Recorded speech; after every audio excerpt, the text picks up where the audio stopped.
अब आते हैं उन विशिष्ट चौपाइयों पर जिनका आपने चयन करा है। सर, सबसे पहले जो पहली चौपाई है उसी से शुरुआत करना चाहूँगा कि जय हनुमान ज्ञान गुण सागर, जय कपीस तिहु लोक उजागर। तो 3 लोगों की बात अभी भी हमने करी थी। कौन से 3 लोग? जय कपीश तिहु लोक उजागर। तीनों लोक को उजागर कर रखा है आपके ज्ञान ने। पहला पहला शब्द कौन सा आ रहा है उनके लिए? ज्ञानी। असल में रामचरितमानस से बहुत पहले आती है वाल्मीकि रामायण, जानते ही हैं आप। और उसमें वाल्मीकि ऋषि कहते हैं कि हनुमान वो हैं जो सब वेदों के ज्ञाता हैं। तो हनुमान जी का आरंभिक निरूपण ही हुआ है ज्ञानी के रूप में। कौन है हनुमान? ज्ञानी। ज्ञानी, ठीक है। तो जय कपीश तिहु लोक उजागर। कपीश माने वानरों में सर्वश्रेष्ठ। वानरों में सर्वश्रेष्ठ कौन होगा? ऐसे नहीं कि जो सबसे बली होगा, वो नहीं। जिसकी चेतना राम मुखी होगी वो सर्वश्रेष्ठ हो जाएगा। और तीनों लोक उसने उजागर कर दिए। चेतना के जो 3 लोक होते हैं, तीनों में होता है अंधेरा। क्यों? क्योंकि तीनों में ही केंद्र पर होती है अहंता। चेतना के 3 लोक कौन से होते हैं? जागृत, स्वप्न, सुषुप्ति। जागृति है, यहां तो बड़ी रोशनी है, फिर आप क्यों बोल रहे हैं कि अंधेरा अंधेरा? अरे देखिए, ऐसा थोड़ी है कि अभी यहां पर बत्ती गुल है, इतनी रोशनी है तो अंधेरा क्यों है? अंधेरा इसलिए है क्योंकि मुझे लग रहा है कि मैं उस रोशनी का अनुभोक्ता हूं। प्रकाश है, प्रकाश में ये विषय है और मैं इस विषय का दृष्टा हूं। बस यही तो अंधकार है। अहम का होना ही अंधकार है। और तीनों अवस्थाएं चेतना की वास्तव में किसकी अवस्थाएं होती हैं? अहम की ही होती हैं। तो इसीलिए आप चाहे जगे हुए हों, चाहे आप सपने देख रहे हों, चाहे आप बिना सपने की गाढ़ी नींद ले रहे हों, है तो वो सब कुछ अहंकार के लिए ही ना। कौन सो रहा है? मैं सो रहा हूं, गाढ़ी नींद में सो रहा हूं, एकदम कोई सपना अपना नहीं। लेकिन मेरा नाम लिया जाता है, मैं क्या करता हूं? मैं जग जाता हूं। माने अभी भी मेरा तादात्म्य किससे है? मेरे नाम से। मैं वो हूं जिसका वो नाम है। तो लो फिर, ये रही तो है अंधेरा। सपने भी ले रहा हूं तो उसमें मुझे अपने लिए ही तो खौफ लग रहा है। कई बार पसीने छूट जाते हैं सपनों में, आदमी अचकचा के जगता है। यही तो लगता है कि मेरे लिए कुछ अनिष्ट हो रहा था, या मेरे प्रियजनों के लिए कुछ बुरा होने जा रहा था। तो आदमी तो बुरा भी मैं स्वयं के प्रति होने से घबराता हूं। अहम तो कायम ही है ना। और जब जगा हुआ हूं तब तो कहना ही कि अभी तो सब कुछ ही मैं हूं और ये जगत है, मैं हूं और ये जगत है। तो अहम का होना ही अंधकार है। तो तीनों लोक में उजाला फिर कैसे छाता है? तीनों लोगों को उजागर कौन कर पाता है? ज्ञान। ज्ञान बता देता है अहम को कि तुम पगले हो। तुम इतने पगले हो कि हो नहीं, लेकिन अपने आप को हुआ मानते हो। यह है ज्ञान का प्रकाश। इसको कहते हैं अहम का उजागर हो जाना। अहम क्या है? अहम छाया की तरह है, अहम अंधेरे की तरह है। अंधेरे को उजागर कर दोगे तो क्या होगा? तो अहम के साथ यही है, उसको उजागर कर दो तो मिट जाता है। और अहम के विलोप को ही क्या बोलते हैं? मुक्ति। अहम के विलोप को ही आत्मा भी बोलते हैं।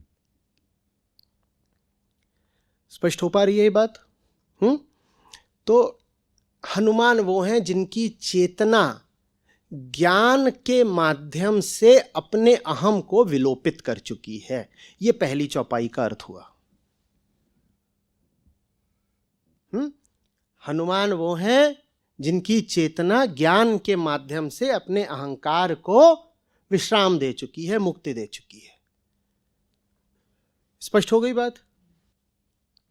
ज्ञान गुण सागर। ज्ञान गुण सागर से क्या अर्थ है? इसका यह अर्थ नहीं कि आप में बहुत सारे गुण मौजूद हैं। देखिए, गुण तो जब भी मौजूद होंगे सीमित ही होंगे, क्योंकि व्यक्ति सीमित होता है, प्रकृति में सब कुछ सीमित ही सीमित होता है। और सागर शब्द का उपयोग किया जाता है असीम के द्योतक के रूप में। जब आपको असीम की ओर इशारा करना होता है तो आप कहते हो सागर, जब आपको सीमित की ओर इशारा करना होता है तो आप कहते हो कभी नदी, कभी लहर, कभी बूंद। साहित्य में ऐसा ही चलता है। सीमित बताना है तो कहोगे लहर है, असीमित बताना है तो बोलोगे, सीमित बताना है तो कहोगे बूंद है, असीमित बताना है तो सागर है, सीमित बताना है तो नदी बोल दोगे, असीमित बताना तो ऐसे चलता है। तो यहां सागर बोला गया। समझिए कि सागर क्यों कहा गया है। गुणों का सागर कोई नहीं हो सकता। गुण जैसे ही असीमित होते हैं आप गुणातीत हो जाते हो। माने ज्ञान के कारण हनुमान गुणातीत हो गए हैं। ज्ञान का काम ही यही है, आपको गुणों, गुण माने प्रकृति, आपको प्रकृति के पार ले जाना। तो कौन है हनुमान जी? ज्ञान पुंज। और वो ज्ञान ही है जो उनको राममुखी बना रहा है। क्या बना रहा है? राममुखी माने क्या? जो लगातार किसकी ओर नियत करे हैं, किसकी ओर गति करे हैं, जिनके देखने की दिशा निरंतर क्या है? मैं किसको देख रहा हूं? मैं राम को देख रहा हूं, वो हनुमान है। तो ये पहली चौपाई हुई। हाँ, और बताइए। आगे 7वीं चौपाई मैं बोलना चाहूंगा। विद्यावान गुणी अति चातुर, राम काज करिबे को आतुर। ये पहली ही चौपाई से आप इसको जोड़ करके समझ लीजिए, बहुत आसान है, कोई इसमें कोई जटिलता नहीं है। विद्यावान गुणी अति चातुर। विद्या क्या होती है? फिर से आपको वेदांत की ओर जाना पड़ेगा। देखिए, वेदांत नहीं पढ़ा है और आप रामचरितमानस पढ़ें, चाहे तुलसीदास का कुछ भी और कृतित्व काव्य साहित्य पढ़े, आपको नहीं समझ में आएगा, नहीं समझ में आएगा। अभी आरंभ में ही हमने बात करी, ये जो उन्होंने बातें यहाँ बोली थी, राम ब्रह्म परमारथ रूपा, इसका मतलब आप समझ जाएंगे अगर आप वेदांत नहीं जानते तो। यही बात तो मैं इतने सालों से समझाने की कोशिश कर रहा हूं, आप समझते नहीं हो। आपको रामचरितमानस नहीं समझ में आएगी, आप अपने आप को राम भक्त हनुमान भक्त बोलते रह जाओगे, ना आप राम को जानोगे ना आप हनुमान को जानोगे, अगर आप वेदांत को नहीं जानते। राम की तो यहाँ पर कोई परिभाषा हो नहीं सकती राम की, पर फिर भी मैं कहूँगा राम को यहाँ परिभाषित ही इस तरह से करा है कि राम ब्रह्म परमारथ रूपा, स्वयं तुलसीदास ने। आप कैसे जानोगे तुलसीदास की रामचरितमानस को अगर आप ब्रह्म को नहीं जानते? बात सीधी है कि नहीं, तार्किक है कि नहीं है? लेकिन लोग मानस का पाठ करते रहते, सुंदरकांड का चल रहा है। जो उपनिषद पढ़े नहीं, उपनिषद नहीं पढ़े थे अब तो तुम्हें कैसे सुंदरकांड समझ में आएगा? कहां से तुम जान जाओगे अयोध्या कांड में क्या है? कुछ भी, क्या तुम्हें समझ में आएगा? बस यूं ही अर्थ का अनर्थ करते रहोगे, जो भारत ने खूब करा है। बात कुछ कही गई है, उसका अर्थ कुछ और निकाल लिया है। अविगत अलख अनादि अनूपा, इनमें से कोई भी ऐसा शब्द है जिसका आप अर्थ समझ सकते हो अगर आपने उपनिषद नहीं पढ़े तो? मैं चुनौती देकर पूछ रहा हूं, आप बता पाओगे?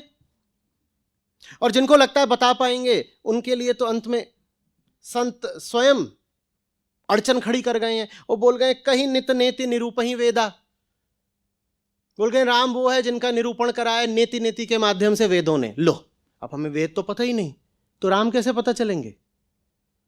जब वेदांत नहीं पढ़ा, नेति नेति की प्रक्रिया से परिचित ही नहीं हो, तो राम को कैसे जानोगे? कहीं नहीं, राम को तो नहीं जानते, तो फिर ये क्या तुम कर रहे हो राम के नाम पर? जब तुम राम को जानते ही नहीं, तो ये राम के नाम पर तुमने क्या तमाशा लगा रखा है? क्यों अपने आप को झूठे ही राम भक्त बोलते हो जब तुम राम को जानते ही नहीं? गत भेदा होने का मतलब समझते हो क्या होता है? जो कहीं भेद अब देख ही नहीं पाता, वो जिधर देखता है उसको एक ही चीज दिखाई देती है। तुमको दुनिया में भेद ही भेद दिखाई देते हैं, ये अलग है, वो अलग है, वो अलग है, वो पराया, वो अपना, ऐसा वैसा, ये काला है, वो सफेद। ऐसा ही होता ना आम आदमी, ये मेरा नहीं, ये दोस्त, ये दुश्मन, ऐसे ही तो होते हैं। हमें भेद ही भेद दिखाई देते हैं। कह रहे राम वो हैं जो सकल विकार रहित गत भेदा हैं, तुम्हें कहां से राम समझ में आएंगे?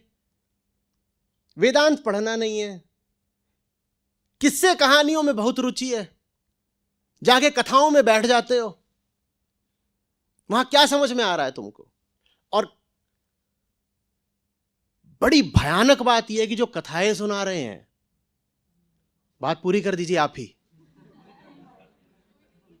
वेदांत का उनको भी कुछ नहीं पता, कभी पढ़ाई नहीं है, रसीली कथाएं बस सुना रहे हैं। रस धार बह रही है, बिल्कुल मीठा रस बहाई जा रहा है। बहुत मजा आता है ना मीठा रस। भारत में ऐसी थोड़ी इतनी डायबिटीज है। विद्यावान गुणी अति चातुर, राम काज करिबे को आतुर। विद्यावान गुणी अति चातुर, राम काज करिबे को आतुर। विद्या माने क्या? अब विद्या, अच्छा विद्या से ही तो हमने शुरुआत करी थी कि कैसे समझाऊं विद्या माने क्या, अगर वेदांत नहीं पढ़ा। अगर विद्या का जो लोक प्रचलित अर्थ है वही लोगे तो विद्या का मतलब तो वही है जो विद्यालय में मिलती है। विद्यालय में क्या विद्या मिलती है? क से कबूतर, ख से खजूर। तो जो हमारी लोक भाषा है उसके अनुसार तो यही विद्या है। क्यों भाई? क से कबूतर, ख से खजूर। नहीं तो हम उस जगह को विद्यालय कैसे बोलते जहां अपने बच्चों को भेजते हैं? अगर वो विद्यालय है तो विद्या यही होनी चाहिए ना। 2 1 कम 2, 2 दूनी 4, 2 3 6, यही विद्या है।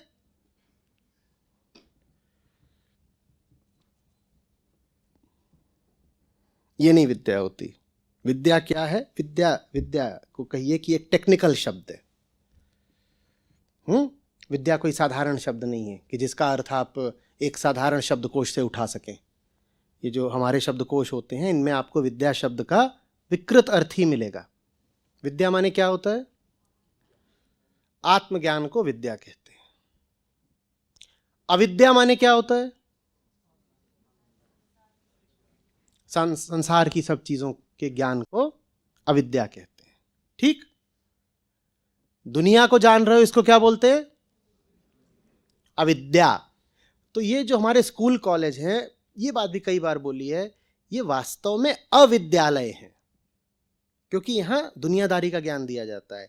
ये विद्यालय उस दिन बनेंगे जिस दिन इनमें आत्मज्ञान भी दिया जाएगा। पर आत्मज्ञान जैसा कोई विषय हमारे पाठ्यक्रम में कहीं होता नहीं है। कि होता है? तो ये अविद्यालय हैं, ये विद्यालय नहीं है किसी भी तरीके से।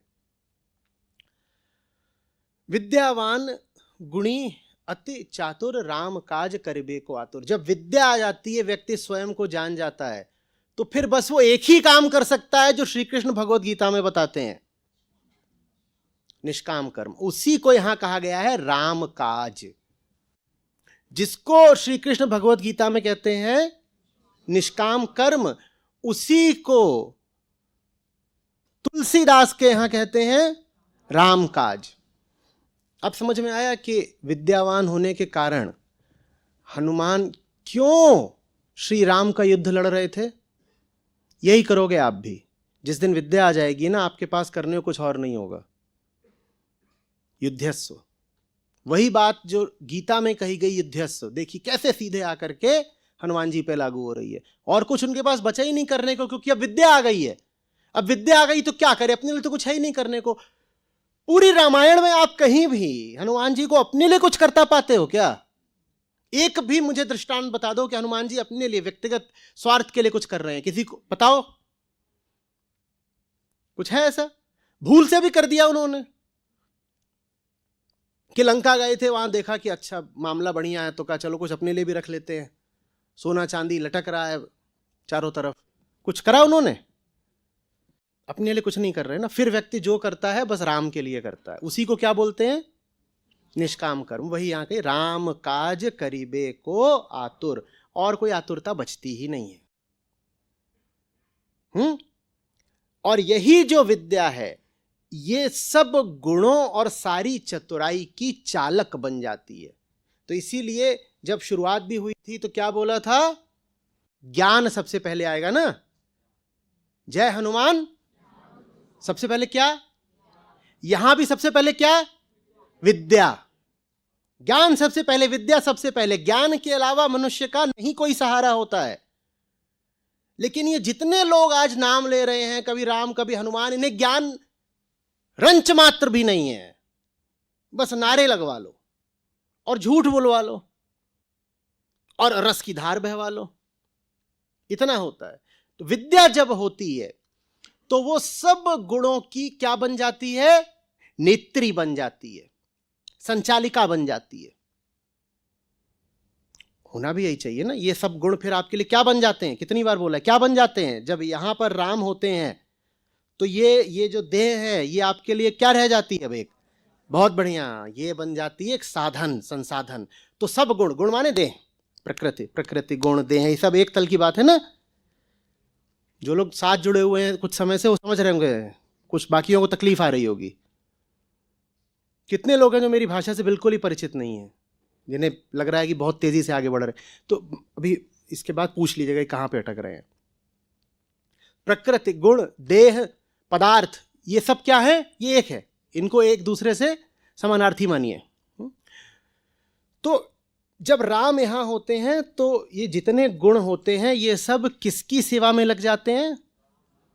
व्यक्ति कहता है ये देह मिली है एक संसाधन के रूप में, इसका तो इस्तेमाल करना है, इसे खुश नहीं करना,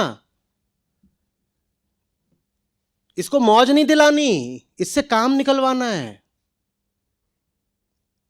और काम निकलवाने के लिए भी समय तुम्हें कितना मिला है? जैसे देह है सीमित, 5 ही उंगली है ना, 2 ही आंख है ना, बुद्धि भी सीमित है, स्मृति भी सीमित है, उसी तरीके से अवधि भी सीमित है। सब कुछ सीमित मिला है, उतनी देर में निकाल लो तो निकाल लो, नहीं तो जय राम जी की। समझ में आ रही है बात? तो विद्यावान गुणी अति चातुर, चतुराई तो सब में होती है। चतुराई का क्या अर्थ होता है? अहम द्वारा अपने लक्ष्य की ओर बढ़ने के लिए उपाय करना ही कहलाता है चतुराई, सब में होती है। पर वो चतुराई तुम अर्पित करो, चतुराई दिखाओ, खूब चतुराई दिखाओ, लेकिन वो चतुराई तुम किसके लिए दिखाओगे? यही प्रश्न वेदांत बार बार पूछता है।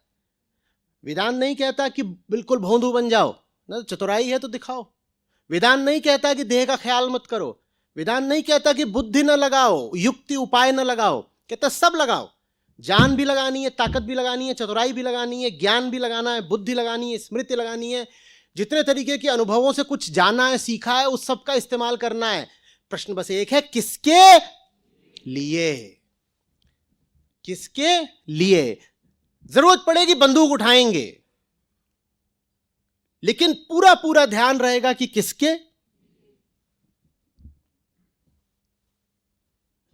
माने अपने लिए नहीं। वो सब कुछ करेंगे जो कोई दूसरा करता दिखाई देता है, बस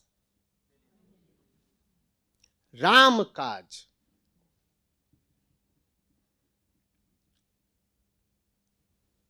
राम काज सब कुछ करेंगे। बोलो बोलो, दुनिया क्या करती दिखाई देती है? नहीं, काम क्या क्या करती दिखाई देती है दुनिया? जोर से बोलिए। हम भी कमाएंगे, ताकत हम भी कमाएंगे, और ज्ञान, ज्ञान इकट्ठा करती है दुनिया, हम भी ज्ञान चाहते हैं, हमें भी सब कुछ पता होना चाहिए। प्रतिष्ठा और खर्चा, हाँ वही पैसे में आ गया। और युद्ध, हाँ दुनिया भी लड़ती है, हम भी लड़ेंगे, हाँ। और आदर्श, हम जिसको आदर्श बनाएंगे वो असल में आदर्श बनाने के लिए छवि चाहिए होती है कि ऐसा आदर्श है, पर कह लीजिए कि ठीक है हम भी बनाएंगे आदर्श, ठीक। और हाँ ठीक, दुनिया संगठन बनाती है, हम भी संगठित हो जाएंगे। पर हाँ ठीक, हम भी पूछते हैं, तुम भी पूछते हो किसी को, तुम्हारे लिए भी कोई सम्मान नहीं है, हमारे लिए भी कोई सम्मान नहीं है, लेकिन अंतर बस रहेगा एक, क्या? अपने लिए नहीं कर रहे भाई, सब कुछ वही कर रहे हैं तुम करते हो, अपने लिए नहीं कर रहे। और ये कह करके हम किसी पे कोई एहसान नहीं कर रहे, वास्तव में हमारा परमार्थ ही इसी में है, हमारा ही परम स्वार्थ इसमें है कि अपने लिए ना करें। अपने लिए करेंगे तो हमारा नुकसान हो जाएगा, इसलिए अपने लिए नहीं कर रहे। कोई ऊंचा दिखने की बात नहीं है, कोई अपनी उज्जवल छवि प्रक्षेपित करने की बात नहीं है, निरे स्वार्थ की बात है। अपने लिए कुछ करूंगा तो मामला खराब हो जाएगा, इसलिए अपने लिए करना ठीक है नहीं। समझ में आ रही है बात? बाहरी ज्ञान राम को अर्पित, आत्मज्ञान राम को अर्पित। यहां तो बस विद्यावान लिखा है, इसमें आप अविद्यावान भी जोड़ दीजिए, ठीक भाई। शस्त्र संचालन भी जानते थे, कई तरह की चीज़ें उनको पता थी, दुनियादारी में भी कुशल थे, तो अविद्यावान भी थे हनुमान। सिर्फ विद्यावान ही नहीं थे, विद्या भी है, अविद्या भी है, गुण भी है, चतुराई भी है, बल भी है, कौशल भी है। राम काज करिबे को आतुर। हे अर्जुन, स्वधर्म की राह में मरना भी बेहतर है। अब स्वधर्म का मतलब समझ गए क्या है? क्या है? राम काज, वही स्वधर्म कहलाता है।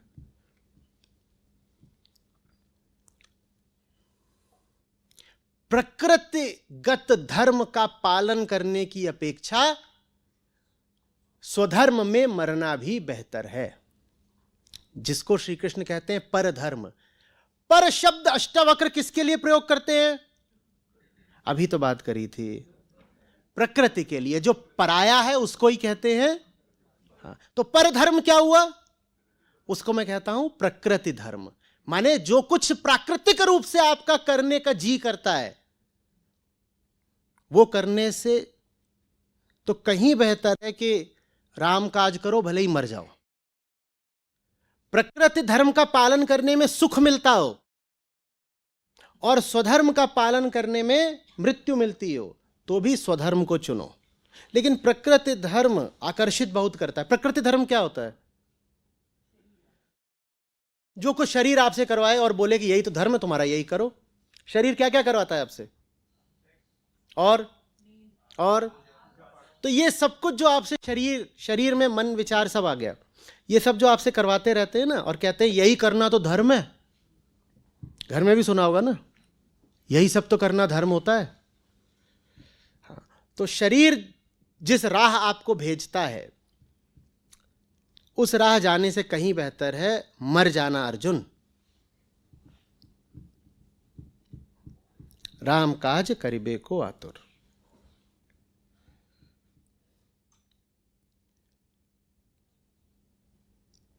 मैं बड़ी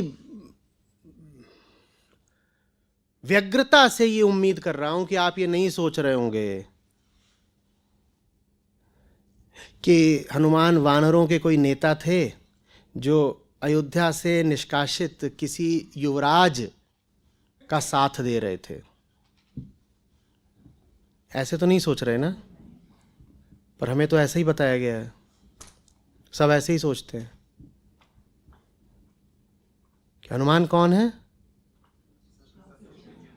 हमें जो बताया गया, क्या बताया गया है कि दक्षिण में वानरों जैसा कोई दल या कोई प्रजाति रहती थी, जो टीवी में आती थी रामायण, उसमें तो हनुमान जी को क्या दिखा दिया था कि मुंह भी उनका कैसा है? वानर जैसा है। यही तो दिखाया था। कृपा करके ये सब मत सोच लीजिएगा। वो उतने ही वानर हैं जितना कि हमारा शरीर वानर है।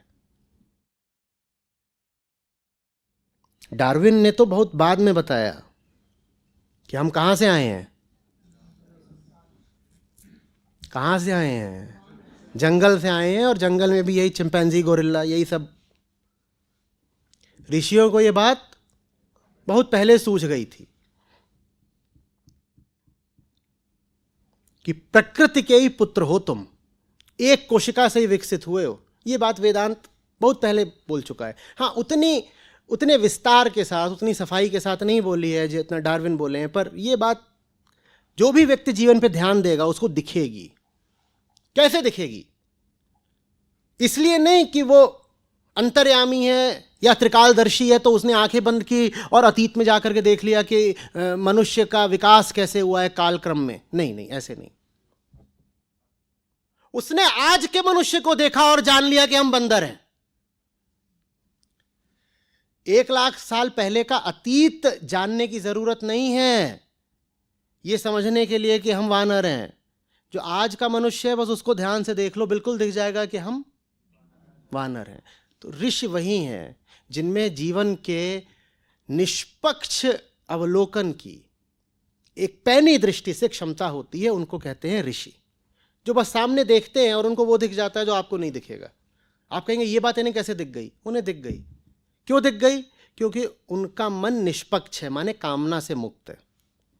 जब मन में अपनी स्वार्थ सिद्धि के विचार नहीं चल रहे होते ना, तो ऐसे ऐसे देखते देखते ऐसी बातें दिखने लगती हैं जो अन्यथा नहीं दिखती। हम आज भी वानर हैं। तो इस तरह से करके आप जो ये सब इतने उज्जवल प्रतीक हैं, इनका अपमान न करें कि हनुमान एक वानर थे जो अयोध्या से निष्कासित युवराज जो अपने भाई और पत्नी समेत वन गमन कर रहे थे, उनका साथ दे रहे थे इत्यादि। नहीं, वैसा नहीं। बात कहीं ज़्यादा गहरी है। जो गहरी और असली बात है वो समझ पा रहे हैं? हाँ, आगे बढ़िए, अगला क्या है?